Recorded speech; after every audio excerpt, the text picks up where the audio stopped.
Independent songwriters in 2025 have a lot of different hats to wear. And so I just want to show you one crucial step today that you might be missing, and it's the difference between making a demo and something that's professional that you hear on the radio. Chances are you're watching this because you're not under a huge label. There's not a bunch of money thrown at you to make a record. We have this passion, we have this talent to make music that's meaningful to us, and we want someone else to hear it just besides our own family and the loved ones in our lives. So there is a lot of different steps and a lot of different roles that we have to play as independent songwriters. All right, so the missing link that turns your song into more than a demo tape is thinking like a producer. And so I want to show you some things that I've discovered over the years that have really helped me, and some pitfalls that I've also fallen into that might help you. So just to review some of the roles that we have to play as these independent artists in 2025, we are songwriters. So it's your artistic soul expressed, and you've got to get that out of you. Those are ways that your story has formed over the years. It's your experience, it's your passion, it's your emotions, all fleshed out in song form. The second role that we play is the engineer. Like it or not, we have to sit there and press record. We've got to figure out how to get the microphone plugged into an interface and then to a computer and then out somehow to make it sound good. And so that is the second role we play. And a lot of people think that's it. Like, okay, songwriter, engineer, and now I'm just gonna publish it. So you become the publisher. This is distributing your music to all the stores. Many people stop right there at publisher. Like, they record their song, all right, let's just send it off. And I've done that many times, and not very successful launches on those songs. So there's a really crucial step that we have to really do, and that is becoming a producer. And so we have to filter all of these things through becoming a producer, songwriting as a producer, and an engineer as a producer. So the producer is really the architect of sound. It's the one who gives the sonic identity of your song. And then you can publish. You can be creative with how you distribute your music to stores. And this is everything from art and marketing and your release strategy to get your music out there. So let's talk a little bit about being a songwriter. This is your artistic soul expressed, like I already said. Your song is a reflection of you, your story, your feelings, fragile or confident, mellow or ecstatic. There are no rules, and it's the beauty of writing songs. So I love saying this to people when I'm helping them with lyrics, because sometimes like what we like to do with our lyrics is just kind of be cute with them and like, oh, that rhymed, and you just kind of throw it in there. But I like to say this: what are you willing to take a punch to the face for saying? You're going to need that confidence later. So I like to do that just because if I'm not willing to take some sort of abuse for that line, what I'm about to say, it's probably not worth saying. It's probably just filler. So I like to go a little bit deeper with the lyrics to just really try to make them meaningful. And even if it's not like super cute, it's meaningful and it's real. And so this is something that I've had to work on over the years, because our songs can be so personal. We can become really defensive, or what one of my friends calls too precious about it. And I've definitely been guilty of that, where you kind of hold too tightly to your precious song idea and your feelings get hurt when you get feedback about that song. So we need to protect and nurture this part of us as songwriters. And we also need to get confident enough to ask for feedback about our songs. And this is really hard. It's really, really challenging place to put yourself out there and ask for feedback. And it's one of the reasons why we do it independently, because we don't like to have other people in the process that we don't fully trust. We kind of like to hold on, and I've definitely done that in my life. But the more and more I opened up my creativity to people around me that I trust, I became so much better. And one example of this is I applied to a songwriting retreat. It was way long ago in 2018. and I got accepted in this songwriting retreat. And I was chosen to do one of my songs in front of everybody. And on the panel was some really, really big heroes of mine. And I was so nervous, but I did it. I sat in front of everybody and I sang my song with all of my insecurities. And I sat there and I was so honored to receive their feedback. And it was so good. At the end, you're all around me, right beside me. I would sing something like, hold me tightly, hold me tight, you won't let go. Yeah. Something that sings better deep inside me and you won't let go. It needs to land like the first chorus did. Something like that. So however you want to say it, but something that relates. You're all around me, right beside me, holding tightly, you won't let go. Something like that. You don't need to use my name on that. That's just, I have it. It's what if you love it. But I'm just trying to put language to what you already have, and I think it's so much more moving if it lays nicely when you change the chorus. I would also say, again, Stephanie's opinion. I feel so beautifully the heart of this song, and that's why I'm going to say this. In the verses, I think I would love to hear a little more of the. Okay, I'm trying to read them.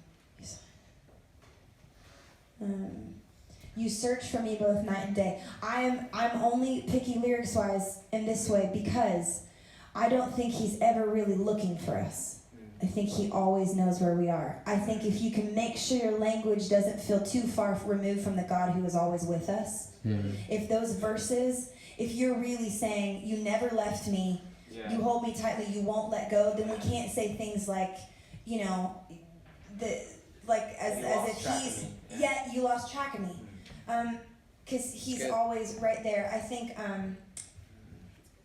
I think I would work on the verses. I don't know if anybody has ideas for that, but and the O's, I think you could drop the O's unless you come back and sing them at the end, like when you don't have anything left to say, oh, like just let them fly. But I don't think you need them until way later. Cool. Have you tried with some other chord progressions, like for the verse or for a bridge? I haven't, no. Even like when you kind of hit that bad note there. It's good. It's good. I feel like a lot of times in production we'll call it like a scene change. I feel like it needs a scene change where it's just even a different chord progression. Maybe, and sometimes you don't even have to change the melody. A lot of times we'll write really basic chord progressions, and then I bring other gifted musicians in. My melody never changes; they just change the chord progression, and the song becomes way more interesting. So I would sit with someone and just see if there's some other chord progressions. I wanted verse 3 to tell me, I didn't want to go back to the mud. I didn't want to go back to the drowning. I wanted to hear about the victory at that point. I wanted to hear like I'm sitting beside the Father now. I'm at his table. There's a ring on my finger. Everything I lost has been restored. Like tell me about that in verse 3. And then what Steph was saying at the end of that chorus too. You're all around me, right beside me. I can feel you in my bones, or I can feel a fire in my soul, or just something like that's like Steph was saying, like maybe a little more than don't let go at that point. But Yeah, totally. I was gonna hit on the victory thing as well. I was thinking either kind of like what Johnny was saying, you could have maybe a verse. I don't know that I would do more than one verse heavy. Maybe one verse, like, you know, the struggle, and then the next verse victory. Or I was thinking you could do, 2 lines of like the heavy, like I'm struggling, and then like the hope, like 2 lines heavy, then 2 lines hope type of thing. So that, because they just felt a little bit heavy. And maybe there's another way you could work with language as far as maybe like describing, maybe a little more descriptive as far as, let me look. Just like even a line like my innocence was stolen. Maybe there is another way of saying that where it's it kind of describes the place that you're in, but not saying it bluntly. If that makes sense. Gotcha. So that it feels, it kind of depends on what you want to do with the song as well. If you don't care to lead it corporately, which I love the chorus and I feel like it's so singable. If you don't care about it being corporate, then you don't have to change a thing. But I love the chorus, and I would love for you to work on the verses to make it something that, because not everyone could relate to the line, my innocence was stolen. Yeah. But they can relate to, I was in a season of darkness, or I felt the enemy whispering in my ear, and then Jesus came, like hope. Yeah. So maybe kind of work with those if you want it to, be sung in a church, just sing corporately to where you could do where everyone sings. Yeah, and I love that I can feel you personally in the song. That's amazing. And verse 3 could end up being part of verse 1. Like you can, if you do write like more of a redemptive verse 3, or like the new creation verse 3, you could take some of those lyrics if you wanted to move the innocence one around. I like lyrics that kind of shock you right from the top. I do too. So I almost want you. It's your choice, but I know. it kind of grabs you because it's like. I think I would love to hear like a bridge, kind of like, and maybe that's what verse, like instead of a verse 3, it's like a bridge that talks about the victory, and then like segues into you're all around, because that just feels like hope, and and you can change up the chord like. I love how much you agree with me today. Not that you don't usually. All your ideas. But yeah, and that can add some life into like even chord structure and just something changing, because then coming out of that into this beautiful chorus, especially when this chorus too, you're all around me. It just like fills so much life and hope on that. Well, I'm just thinking. I love the vulnerability. You're not talking to the corporate girl. I don't. I think you can change the language. I think that you can stay really vulnerable and still write something. I think you can use that. Our innocence being stolen doesn't necessarily mean that, someone had sex before marriage, or that, it can mean a lot of things. Right. And we all like get slammed in a way that like tempts us to lose our innocence. Like he's constantly restoring that to us. Yeah. So I do think, you can find another way. Pick your favorite words. Like go sit and write stream of consciousness. Not like you're trying to write a song. Yeah. Sit down and write from where you started to where you are today, on the other side of hope, and write it out. And I promise you, your verses are in them. You'll be able to pick from things. Wow. But don't write it like you're trying to write a song that everyone will sing, because you'll lose this. You'll lose the very precious, vulnerable part of it. Don't try to change it for everybody to sing. Just go back and write it out again, write the story again, and then read it. And let somebody go through and circle lines that stand out to them, maybe. I've had people do that for me. Like, there are 5 songs on one page. You don't even know it because you're just talking from your heart. But I think that's probably true of you. So, yeah. Anyway. Awesome. That was so good. If I'm just being honest, I think going through that process of having my song critiqued by someone really hurt my ego a little bit in certain places. Some of the feedback that was given to me made me feel kind of bad about it.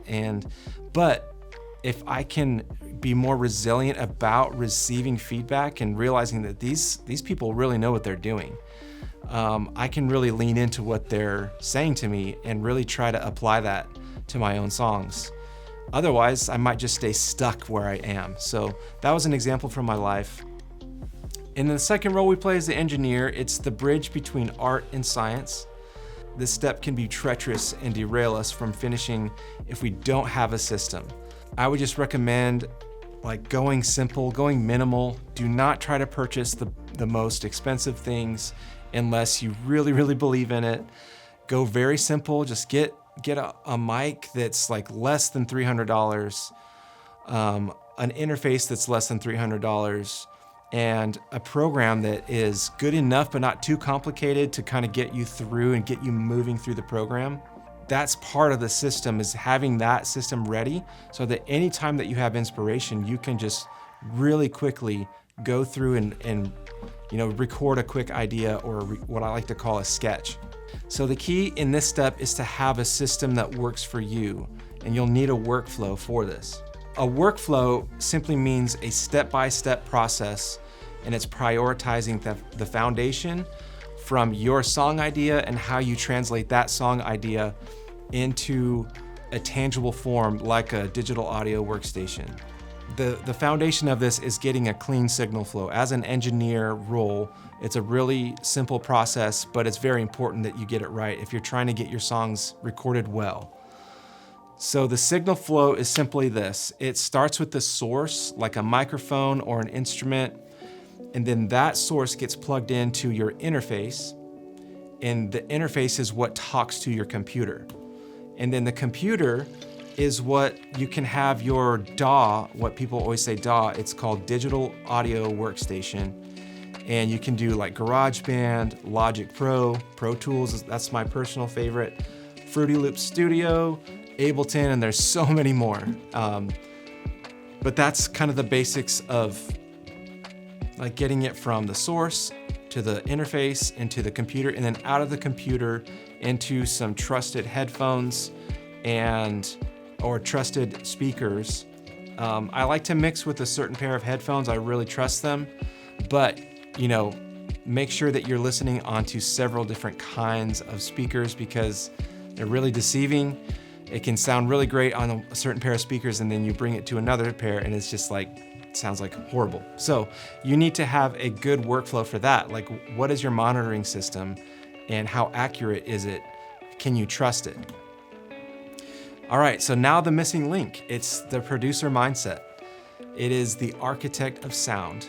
So producers are actually looking at the entirety of the sonic identity of the song or the project. They're considering everything from how the overheads sound and the snare drum and the kick drum, what kind of vocal mic is being used on the lead vocal or the harmony vocal, and what kind of compressor is being used. And they have an exhaustive knowledge of different kinds of tones that they can kind of paint with these different like machines, if you will, or art forms of engineering and arranging the music. They have kind of like this holistic view of your song, and it's gonna be really valuable to think like this person, to hear it from like that 10,000 foot view.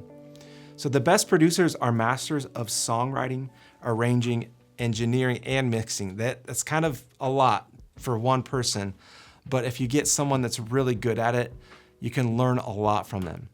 The producer influences the sound probably more than really anyone, even the vocalist or the instrumentalist. They have a lot of decisions that they make, and it really steers the direction of the tone of the song.